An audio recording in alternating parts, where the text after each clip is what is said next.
From the Land-Grant University in Urbana-Champaign, Illinois, this is the Closing Market Report. It is the 13th day of June, 2025. I'm Extension's Todd Gleason. Coming up, we'll talk about the commodity markets with Mike Zuzolo. He's at globalcomresearch.com out of Atchison, Kansas. And Eric Snodgrass will join us to take a look at the weather forecast. If you can stay with us for the full hour, you'll be able to hear on our home station all of our Commodity Week program with our panelists, including Mike Zuzolo, Greg Johnson, and Logan Kimmel. If not, it's up online right now at willag.org, willag.org, and many of these radio stations will carry the program over the weekend.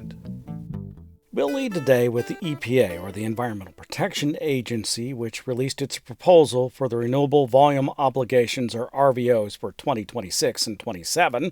Jeff Cooper, the president and CEO of the Renewable Fuels Association, says the numbers are a positive signal for America's ethanol industry and corn farmers. The proposed number for 2026, the total is 24.02 billion gallons, which would be the highest renewable fuel standard ever. 15 billion gallons would be reserved for conventional renewable fuels like corn ethanol, and the other 9.02 billion gallons would be advanced biofuels. And within that, EPA's proposal includes 5.61 billion gallons of biomass-based diesel, which is a significant increase from what is being required in 2025, and should really help that side of the industry get back up on its feet and start increasing volume again. Again, that's Jeff Cooper from the Renewable Fuels Association. For his part, University of Illinois agricultural economist, member of the farmdoc team, Scott Irwin, said of the proposal, quote, "Again, these are just the starting point. We have to know what the SREs are to know the true bottom line, RVO.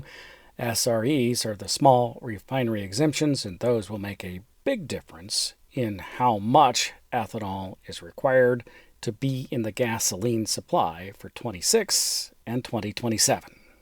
July corn in Chicago finished $4.44.5, up 6 cents today. December at $4.43, 2.5 higher. July beans jumped 27.5 cents to finish at $10.69 3/4. November new crop at $10.54 3/4, up 27.5 cents, and bean oil was up the $3 limit. Mike Zuzolo now joins us from globalcomresearch.com out of Atchison, Kansas. Hi, Mike. Thanks for being with us. I appreciate that. Great to be with you, Todd. Thanks for having me. Well, yesterday, during our recording of Commodity Week, there were two things that we discussed that took place either yesterday afternoon or this morning that hadn't taken place at that point. You made some really important points as it related to the potential for Israel at that time to attack Iran. That happened not long, actually, after we recorded.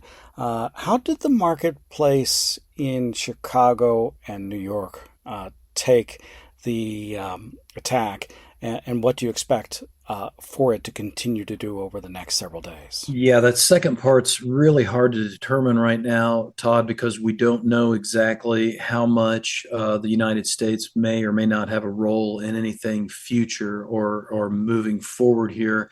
I think because the president and his party in Congress are probably drawing a red line with Iran not doing anything to our embassies or our military in the area.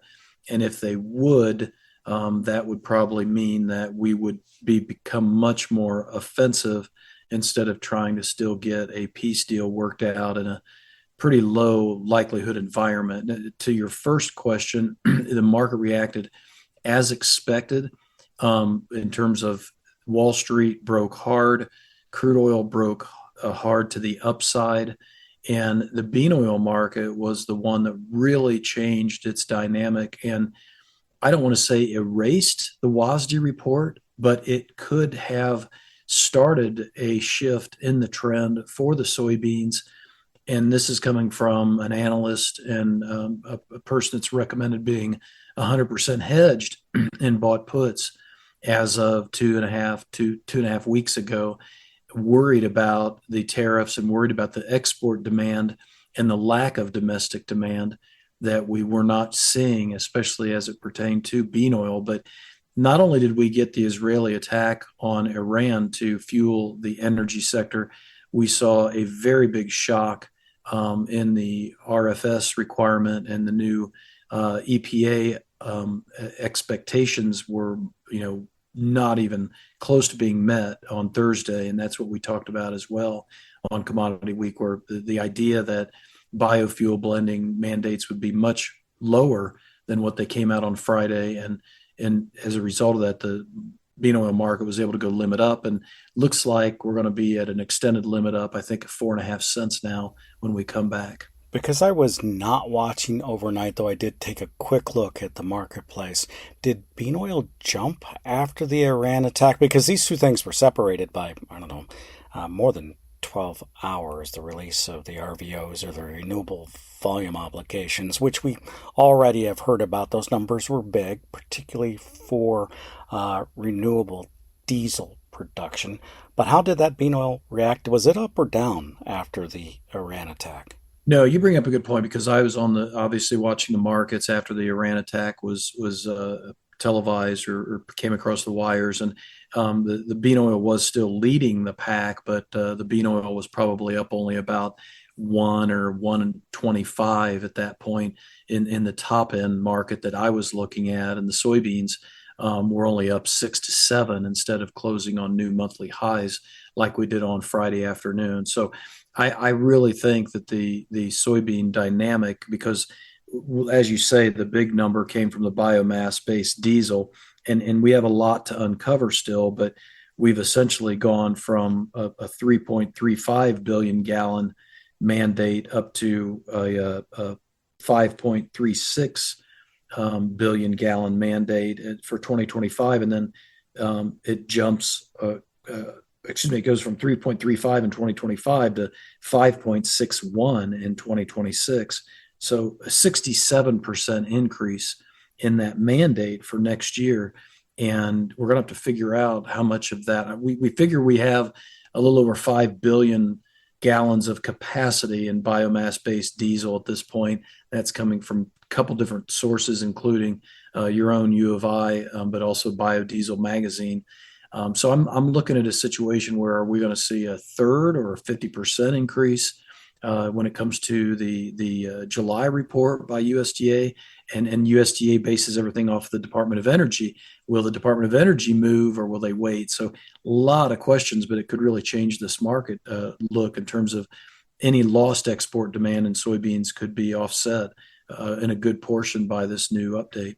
Yeah, and so the update also showed 15 billion gallons for the use of ethanol. It would be corn-based. It's not required to be that way, but of course it will be that way. It does not, however, give any indication of what the small refinery exemptions might be. And as you know, Scott Irwin here on campus has said, despite the fact we've seen these numbers, it's the SREs that will really make a difference in what this looks like by the time we get to the usage side. Yeah, very much excellent points. And I think this is where it goes back to the 1079 plus area is the February high. That is the 2025 high in the soybeans. We're not far from that after Friday by getting close to the May highs. My take is very simple at this point, Todd, and we're in a trading range market until we break through 1080 on the front end. If we do that, then we've changed the trend. And we talked about this on Commodity Week and didn't talk too much in detail because we didn't have a lot of detail on this either. But the big shift in basis from July to November in your part of the country all the way into central Indiana on Thursday afternoon sent negative shock waves through the soybean complex, the mercantile exchange, but also especially the cash market.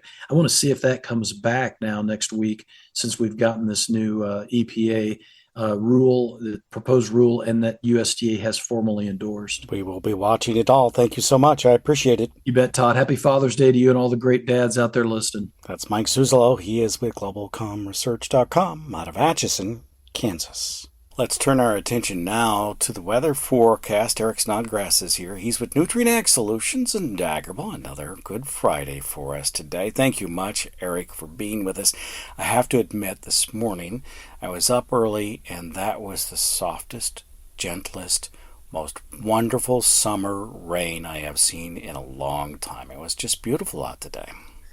Well, what's interesting about it is it's part of a low that came out of Texas. And so, usually when we transition in the middle of June, we stop getting big low pressure systems or well-defined fronts, and everything starts to go over to just a what we call a summer convective pattern. So these are just, thunderstorms distributed where, the instability is right and there's a little bit of lift in the atmosphere. But no, this is a big, big circulating low, and it's moving through the state now, and it'll be around for a lot of the day, giving us chances for rain and also knocking the temperatures back a little bit. But you're right, it was nice just to get a gentle rain. It's been a while since I think we felt that way. Yeah, it was fantastic. On the heat, producers and the crop both would like a little bit of that heat.